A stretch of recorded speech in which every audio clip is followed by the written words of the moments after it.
영에 대하여 사람의 영 중에 두 번째 죄의 영, 죄의 영에 대해서 말씀을 받고 있습니다. 특별히 이 죄의 영 부분의 마지막 부분인 죄의 영의 속량을 위한 필요, 죄 사함을 위한 필요한 것 네 가지에 대해서 말씀을 받고 있습니다. 어제는 첫 번째 우리가 이 죄 사함을 위해서는 제물이 있어야 된다고 속량 제물에 관해서 말씀을 드렸습니다. 두 번째는 이 제사함을 위해서는 제사장이 있어야 됩니다. 제사장이 히브리서 4장 14절부터 15절을 같이 읽겠습니다. 그러므로 우리에게 큰 대제사장이 계시니 승천하시니 곧 하나님의 아들 예수시라. 우리가 믿는 도리를 굳게 잡을지어다. 우리에게 있는 대제사장은 우리의 연약함을 동정하지 못하실 리가 아니요 모든 일에 우리와 똑같이 시험을 받으시리로되 죄는 없으시니라. 여기 제사장이라고 했는데 특별히 여기 성경에 표현되어 있듯이 대제사장이 있어야 됩니다. 제사장 중에 대제사장. 그러면 이 대제사장만이 구약 제사 때에도 특별히 레위기 16장에는 대속죄를 보면은 이 대제사장만이 1년에 한 번 이제 온 백성의 죄를 속죄하기 위해서 피를 가지고 성소에 들어갑니다. 성소에 이 죄사함은 성소에서 이루어집니다. 성소에서. 그래서 히브리서 같은 경우는 특별히 레위기 16장 그 히브리서에 나오는 제사는 레위기 16장을 근거로 해서 그 말씀하고 있습니다. 그래서 제사장은 제사장인데 어떤 제사장? 제사장은 많이 있죠. 대제사장은 한 명이죠. 한 명의 대제사장. 그 대제사장이 성소로 그 피를 가지고 가서 성소에서 증거궤 앞에서 속죄소 앞에서 피를 뿌림으로 죄를 사하는 그런 의식이 치루어졌습니다. 그래서 정확히 말하면 대제사장, 우리가 죄 사함을 받기 위해서는 첫 번째는 제물이 있어야 되고 그 다음에는 대제사장이 있어야 된다 이렇게 말씀하고 있습니다. 근데 예수님이 언제 대제사장이 되십니까? 승천하시니 곧 하나님의 아들 예수시라. 제가 엊그제도 말씀을 드렸지만 죄사함은 예수님이 구원이라는 것이 죄사함이 구원이라고 할지라도 부활하고 나서도 죄사함이 이루어지지 않았어요. 예수님이 부활하시고 난 후에도 그 죄사함에 그것도 우리 개개인의 죄사함이 아니라 어떤 법령, 어떤 그 죄사함 받을 수 있는 영원한 속죄를 받을 수 있는 근거를 만들어 놓은 거죠. 왜냐하면 예수님이 다 이뤄놨지만은 이 모든 예수님이 이뤄놓으신 모든 것들이 자동적으로 모든 사람에게 적용이 되는 것이 아니라 마치 국회에서 제가 자주 언급하는 내용이지만 빗대어 말씀드리는 거지만은 재난지원금을 주라고 법을 다 공포됐을지라도 이것은 한 사람도 예 없이 모든 사람을 위해서 법이 제정된 겁니다. 그럼에도 불구하고 그것은 각자가 스스로 그 법의 근거에서 그 절차를 따라서 읍사무소를 가든지 홈페이지를 가든지 가서 그 절차를 행해야만 그 국회에서 만든 그 법이 실제로 각 개인에게 이루어지고 각 개인에게 혜택이 이루어지는 것입니다. 마찬가지로 이것도 마찬가지. 예수님께서 행하시는 이 모든 일들, 예수님이 그것을 행하심으로 자동적으로 모든 사람에게 다 이루어지는 것이 아니라 예수님이 이루신 것을 얻기 위한 그 절차를 밟아야만 예수님께서 행하신 그 우리를 위한 그 구속의 사역이 구원의 사역이 우리 각 개인에게 실제가 되는 것입니다. 히브리서 6장 19절 20절을 같이 읽겠습니다. 시작. 우리가 이 소망을 가지고 있는 것은 영혼의 닷 같아서 튼튼하고 견고하여 휘장 안에 들어가나니 그리로 앞서가신 예수께서 멜기세덱의 반차를 따라 영원히 대제사장이 되어 우리를 위하여 들어가셨느니라. 예. 여러분 반드시 이 대제사장이 중요한 것은 뭡니까? 대제사장이 중요한 것은 우리의 죄를 사하는 죄의 사함이 마당에서 뜰에서 이루어지는 것이 아니라 그 죄를 사하는 피는 그 마당에서 영문 밖에서 피는 흘려졌지만 그 우리의 죄가 사해지려면 반드시 대제사장이 여기 보니까 휘장 안에 들어가는 휘장 안에 됩니까? 성소로 반드시 들어가야 돼요. 성소로 들어가는 그런 일이 없다면 뭐 대제사장이 필요 없어요. 일반 제사장, 구약으로 따진다면 일반 제사장들만 있어도 되겠죠. 그러나 반드시 누가 필요하냐면 제사장 중에 제사장인 대제사장이 우리에게 필요한 겁니다. 그런데 그 대제사장이 누굽니까? 승천하신 하나님의 아들 예수시라. 승천하신 하나님의 아들 예수님만이 우리에게 큰 대제사장이 되는 것입니다. 히브리서 7장 24절 25절 같이 읽겠습니다. 예수는 영원히 계심으로 그 제사장 직분도 갈리지 아니하느니라. 그러므로 자기를 힘입어 하나님께 나가는 자들을 온전히 구원하실 수 있으니 이는 그가 항상 살아계셔서 그를 위하여 간구하심이라. 우리가 그래서 죄의 사함을 받기 위해서는 반드시 내가 혼자 그냥 십자가를 믿습니다. 그게 아니라 대제사장인 그분의 인도를 따라서 그분의 중보를 따라서 성소로 들어가야 된다고 말씀하고 있습니다. 예수님은 일반 그 제사장 여기 직분이라고 되는데 레이지파의 사람들이 제사장 직분을 했었죠. 그러나 그들은 육체가 살아있을 동안 대제사장도 살아있을 때까지만 하기 때문에 제사장이 자꾸 바뀌었죠. 그러나 예수님은 영원히 계심으로 제사장 직분이 갈리지 않는다는 것은 예수님이 영원히 계시기 때문에 그런 겁니다. 그래서 자기를 힘입어 하나님께 나간 자들을 온전히 구원하실 수 있으니 자, 그 다음에 영원한 속죄 제사를 위해서는 속죄의 피가 있어야 됩니다. 속죄의 피가. 히브리서 12장 22절 24절입니다. 시작. 너희가 이른 곳은 시온산과 살아계신 하나님의 도성인 하늘의 예루살렘과 천만 천사와 하늘에 기록된 장자들의 모임과 교회와 만민의 심판자이신 하나님과 및 온전하게 된 의인의 영들과 세연하게 중보자이신 예수와 및 아벨의 피보다 더 나은 것을 말하는 뿌린 피니라. 결국 이 속죄의 피가 뭐냐면 여기 앞에도 나왔지만 여기는 피에 대해서 말씀하고 지금 성소에서 이루어지는 부분을 말하는 거예요. 지금 죄사함이 성소에서 이루어지기 때문에 지금 성소에 있는 부분만 말씀하지만 여기 예수님을 새 언약의 중보라고 했지 않습니까? 그죠? 이 새 언약의 중보자 예수, 이거 결국 예수님의 피가 새 언약의 중보예요. 결국은 새 언약의 중보의 마지막이 뭐냐면 예수님의 피입니다. 어디에? 성소에 들어가는 피. 왜? 그 피를 통해서 영원히 그 영이 여러분 예수님의 피는 우리 죄된 영의 죄를 속하는 거였습니다. 우리의 죄를 속하는 것은 예수님의 피에 우리의 영은. 예수님의 몸 십자가는 뭐라고 했어요? 십자가는 우리의 죄의 몸이 심판을 받는 곳이랬어요. 그래서 죄의 몸의 심판과 죄의 영의 성령 죄사 이 과정을 거친 후에 그 다음에 약속의 아들 그리스도로 그 생명으로 거듭나게 되는 겁니다. 그래서 복음은 뭐예요? 복음은 바로 이 새 생명 그리스도의 생명으로 거듭나는 그것이 그 약속이 복음이란 말이에요. 그 생명의 씨를 받는 것, 아들의 생명으로 사는 것. 그것이 여러분 그래서 구약에도 성령의 역사가 있었지만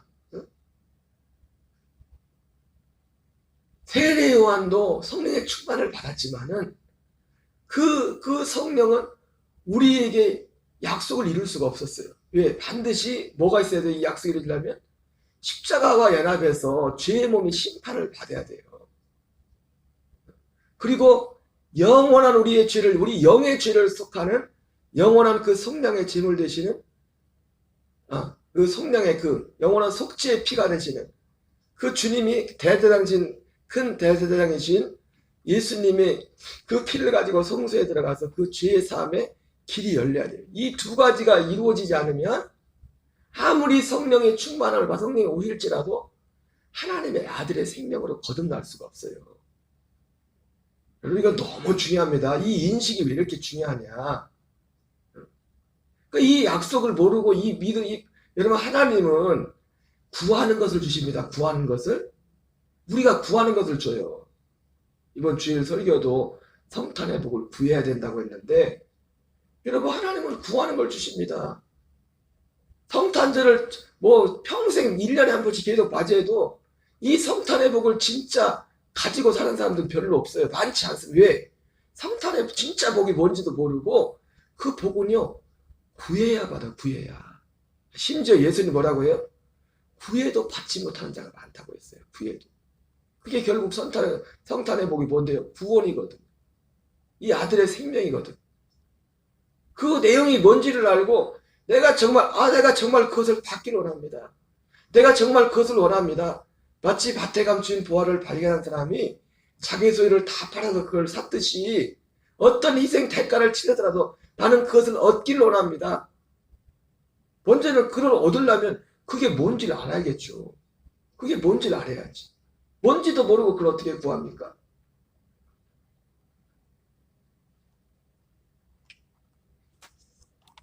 그래서 이 예수님의 몸과 앞에서 말한, 지금은 피에 대한 부분, 영혼의 속량에 대한 부분을 말씀하지만, 그래서 예수님을 새 언약에 중보라는 겁니다. 예수님이 무엇으로 이 약속을 중보하느냐? 그러니까 반드시 새 언약에 중보자 되신 이 예수님의 중보가 없이는 새 언약이 이루어질 수가 없어요. 새 언약 복음은 이 생명에 관한 것이지만은 이 생명이 이루어지려면 반드시 육체로 오신 예수, 제물 대신 예수 성령 제물, 제물이 있어야 되고, 반드시 대제사장이 있어야 되고, 그리고 성령 제물로 흘리신 그 피가, 성소에서 흘리는 그 피가 반드시 있어야만 이 새 언약에 이루어지는 길이 완성이 돼요. 물론 거기서 끝나는 건 아니죠. 주님이 대제사장 될 뿐만 아니라 거처가 완전히 그리스도의 몸이 준비가 돼요. 그리스도의 몸이, 우리 영이 들어가서 연합하여 살게 될 죄 사함 받고 우리가 생명으로 거듭나게 될 그리스도의 그 몸이 준비돼요. 거기까지가 완벽하게 준비가 돼야, 그 이후에 창세전부터 하나님이 약속하시고 계획하셨던 그리스도의 생명이 이루어져요. 여러분, 바로 이것이 복음이고, 이것이 진리고, 이것이 구원의 말씀이고, 에베소서 1장 13절 14절에 나오는 것처럼 이 약속, 이 진리의 말씀, 구원의 복음을 듣고 믿음은, 여러분, 이거는 너무너무 중요합니다. 이 절차를 통해서 성령으로 인침을 받아서 구원의 산 소망을 갖게 돼요. 성령의 인침, 비로소 그러니까 성령의 인침은 어떤 우리의 이 성령의 인침의 기준이 우리의 육체로 뭔가를 막 뜨거워하고 뭐 느끼는, 그게 성령의 인침의 증거가 될 수가 없어요. 그렇게 경험해도 그 사람은 성령의 인침받지 못한 사람이 될 수 있어요. 이거는 너무 중요한 겁니다.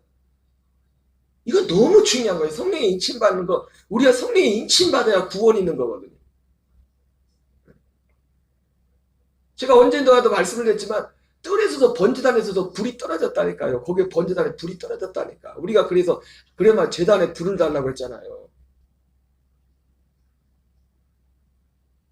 성소 밖에서도 구원은 성소 안에 들어가야 되거든요. 성소 밖에서도 불이 떨어진다니까요. 그러나 번제단에는 구원이 없어요. 창세전부터 약속했던 구원에 대한 약속이요. 그래서 요한계시록에 뭐라고 했어요? 성소 밖에 마당은 측량하지 말래잖아요. 그건 이방인에게 그냥 내준다. 마당에는 구원이 없어요. 마당에는. 성소에 들어가야 구원이 있지. 그럼 성소에 어떻게 들어가요? 우리가 정말 우리가 성소에서 구원이 이제 성소에 구원이 이런 길은 뭐냐면 이 진리의 말씀을 정확히 듣고 믿음으로 이 절차를 따라서 우리 영혼이 그 성소에 들어가는 거예요. 무조건 막 떼쓰고 기도한다고 뭘 실험했다고 그래서 성소에 들어가는 게 아니에요. 약속의 성령만이 우리를 온전히 구원한다. 약속의 성령. 약속의 성령.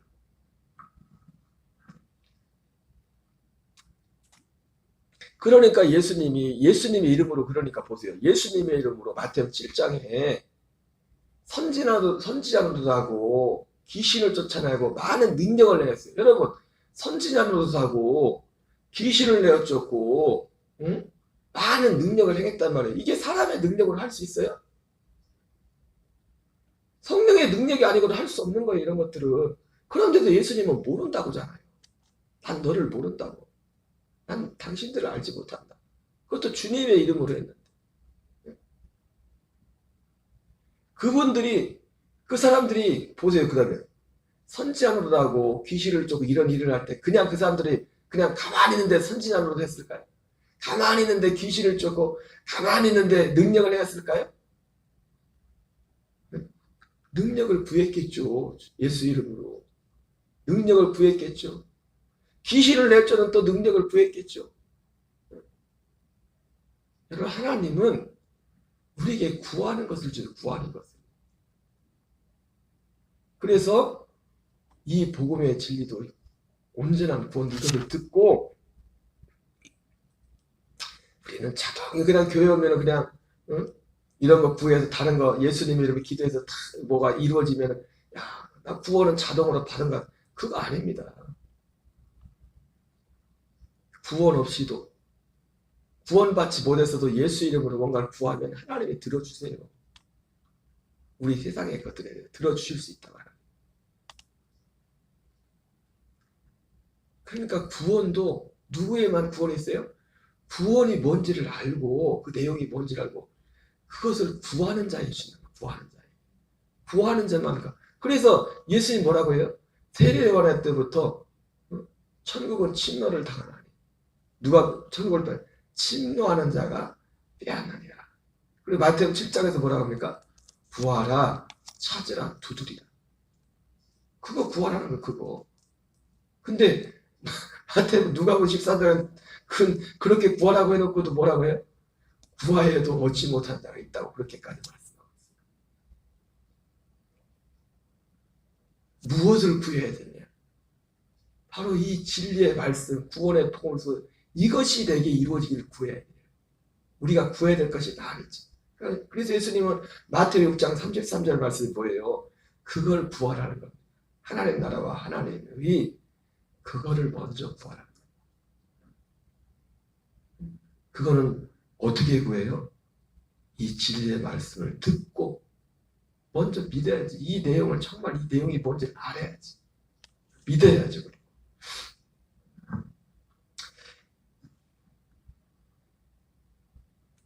자, 요한일서 1장 6절 7절을 읽겠습니다. 시작. 만일 우리가 하나님과 사귐이 있다고 어둠에 행하면 거짓말을 하고 진리를 행하지 아니함이거니와 그가 빛 가운데 계신 것 같이 우리도 빛 가운데 가면 우리가 서로 사귐이 있고 그 아들 예수의 피가 우리를 모든 죄에서 깨끗하게 하실 것이요.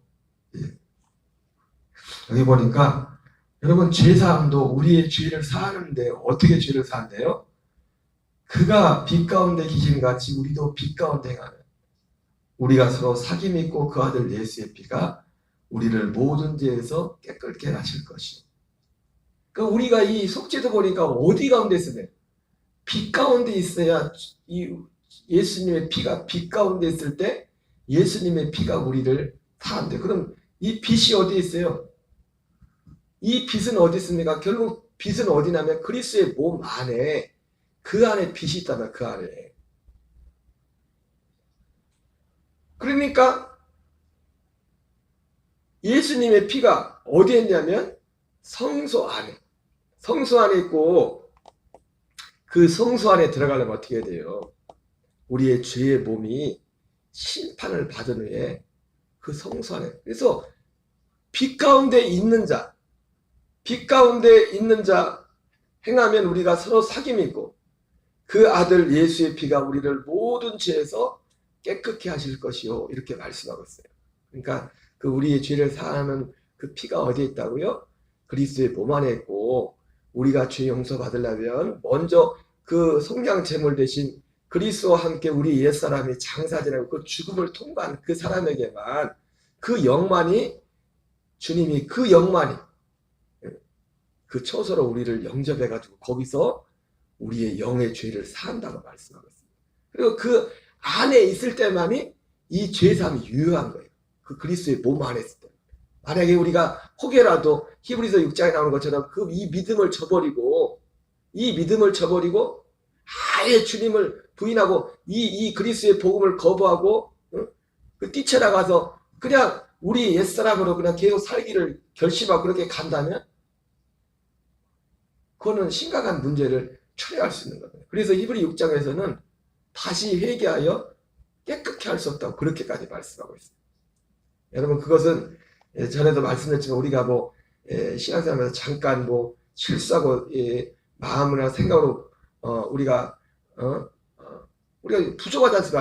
아직까지도 그런 죄를 말하는 게 아닙니다. 그건 악이라고도. 이 믿음을 아예 저버리는 거예요. 이 약속을 저버리고 그러한 것들을 말하는 거예요. 그리고 마지막으로 새로운 성소가 있어야 됩니다. 성소가. 요한복음 2장 19절 21절 읽겠습니다. 시작. 예수께서 대답하여 이르시되 너희가 이 성전을 헐라 내가 사흘 동안에 일으키리라. 유대인들이 이르되 이 성전은 46년 동안에 지었거늘 내가 3일 동안에 일으키겠느냐 하더라. 그러나 예수는 성전된 전입체를 가리켜 말씀하시는 것이다. 속죄를 위해서는 새로운 성전, 정확히 말하면 새로운 성소가 있어요. 성소. 히브리서 9장 24절입니다. 그리스도께서는 참 것의 그림자신 손으로 만든 성소에 들어가지 아니하고 바로 그 하늘에 들어가사 이제 우리를 위하여 하나님 앞에 나타나시고, 하늘의 성소에 들어간 겁니다. 히브리서 9장 11절 12절입니다. 그리스도께서는 장래 좋은 일에 대제사장으로 사 손으로 짓지 아니한 것 곧 이 창조에 속하지 아니한 더 크고 온전한 장막으로 말미암아 염소와 송아지 피로 하지 아니하고 오직 자기의 피로 영원한 속죄를 이루사 단번에 성소에 들어가셨느니라. 바로 성소에 들어가야 속죄가 있는데, 이 번역은 참 개역개정은 지금 번역이 잘못됐어요. 성소에 들어가서 속죄를 이루는 것이. 근데 개역개정은 성소 밖에서 속죄를 이루고 마치 성소에 들어간 것처럼 되어 있는데, 굉장히 사실은 이 번역의 이 부분이 큰 오류라고 있어요. 큰 오류. 우리가 이 구원을 결정하는 데서도 이 구원에 있어서 너무나 중요한 부분이기 때문에 만약에 이게 이 성소에 들어가기 전에 영원한 속죄가 이루어졌다면 구원파가 가르치는 게 맞는 구원파가 가르치는 그 가르침이 맞는 거다. 그리고 오늘날 일반적으로 이 구원에 대해서 믿는, 죄사함에 대해서 일반적으로 믿는 많은 교인들이 그 생각에 맞는 거다. 그러나 이 죄사함이 성소에서 이루어졌다는 것은 오늘날 우리가 생각하고 있는 구원, 그것과 너무 차이가 다르다는 것을 보여주고 있는 거예요. 공동번역은 이렇게 기록하고 있죠. 같이 있습니다. 그리스도는 단 한 번 지성소에 들어가셔서 염소나 송아지 피가 아닌 당신 자신의 피로써 우리에게 영원히 속죄받을 길을 마련해 주셨습니다. 그리스도는 단번에 지성소에 들어가셨다. 성소에 들어가셨다. 구약시대는 성소와 지성소가 구분됐지만 신약시대는 성소와 지성소가 구분이 없습니다. 그냥 성소예요. 성소. 새 번역을 읽겠습니다. 단 한 번의 지성소에 들어가셨습니다. 그런 염소나 송아지 피로서가 아니라 자기의 피로서 우리에게 영원한 구원을 이루셨습니다. 현대인의 성경도 그러죠. 같이 있습니다. 그리고 염소나 송아지 피가 아닌 자기의 피를 가지고 단 한 번 지성소에 들어가셔서 우리의 영원한 구원을 획득하셨습니다. 지성소에 들어가셨다. 그래서 영원한 이 영의 제사함을 위해서는 속량 제물이 있어야 돼요. 그리고 대제사장이 있어야 되고 피가 있어야 되고 새로운 성소가 4가지가 필요하다고 말씀하고 있습니다. 이것을 통해서 우리 죄사함이 이루어지죠. 우리 두 군데만 읽고 마치겠습니다. 히브리서 13장 11절 13절입니다. 이는 죄를 위한 짐승의 피는 대제사장이 가지고 성소에 들어가고 그 육체는 영문 밖에서 불사람이라. 그러므로 예수도 자기 피로써 백성을 거룩하게 하고 성문 밖에서 고난을 받으셨느니라. 그런즉 우리도 그의 치욕을 짊어지고 영문 밖으로 그에게 나가자. 그래서 우리 영혼의 죄사함을 위해서는 먼저는 우리의 치욕을, 우리의 죄를 짊어지고 우리의 죄된 몸을 짊어지고 영문 밖에 가서 제물 대신 속량제물 대신 십자가에서 죽으신 그리스도와 함께 믿음을 연합하여 우리가 죽어져야 합니다. 이 심판, 우리의 죄의 몸이 심판을 받아야 되고 그 다음에 우리의 영이 죄의 몸의 심판을 받은 우리의 영이 그리스도의 제사장 되신 그리스도의 인도를 따라 그 아들아를 그 새로운 성소에 들어가서 죄사함을 받게 되는 겁니다. 우리 영이 우리 골로새 1장 13절 14절 읽겠습니다. 시작. 그가 우리를 흑암의 권세에서 건져내사 그의 사랑의 아들의 나라로 옮기셨으니 그 아들 안에서 우리가 속량고 죄사함을 얻었도다. 아멘. 여러분 이제 새벽마다 전하는 이 말씀, 오늘 이 말씀도 마찬가지입니다. 오늘 이러한 진리들은 사실은요 마태복음 13장 44절에 나오는 말씀처럼 밭에 감춘 보화 같은 말씀이에요. 이것이 밭에 감춘 보화 같이 깨달아지고 믿어지지 않으면 이걸 얻을 수가 없어요. 진짜 구원을, 진짜 그리스도의 생명을 가는 이 구원을 얻을 수가 없다. 왜요? 하나님이 그렇게 만들어놨어요. 이 구원의 은혜 가운데 진짜 살아갈 수가 없다. 이 생명 안에서. 하나님은 우리 모든 교인들에게 이 복음의 진리가 그렇게 다가올 수 있도록 밭에 감춘 보화와 같이 정말 소중한 것으로 다가올 수 있는 그런 은혜가 있기를 우리가 더욱더 기도하고 우리가 먼저 또 이 은혜 안에 날마다 살아야 될 줄 믿습니다. 우리 주기도문으로 마치겠습니다. 하늘에 계신 우리 아버지여 이름이 거룩히 여김을 받으시옵소서.